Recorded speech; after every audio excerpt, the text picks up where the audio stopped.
7th class in Vidyajyoti English Medium School. Today my project is Telugu. Now I am saying about Aksharam.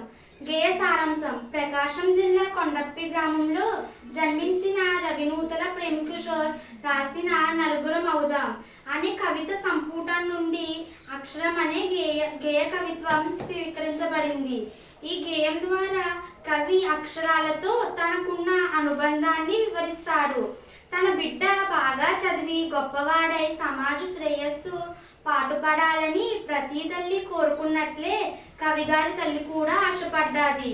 చిన్నప్పటి నుండి బిడ్డకు గోరుముద్దలతో పాటు అక్షరాల భిక్ష కూడా పెట్టింది.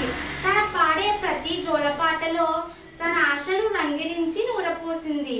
ఆ తల్లి ఆశ కవికి గుండె చప్పుడయ్యింది. కనులు మూసినా తెరిచిన అక్షరమే కనబడుతుంది.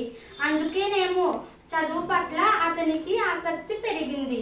లోకంలో సహజంగా బిడ్డకు తొలిగా అన్నం పెట్టడానికి బంధువుల్ని పిలిచి వేడుకగా అన్నప్రసన్న అంటూ పండుగ చేస్తారు.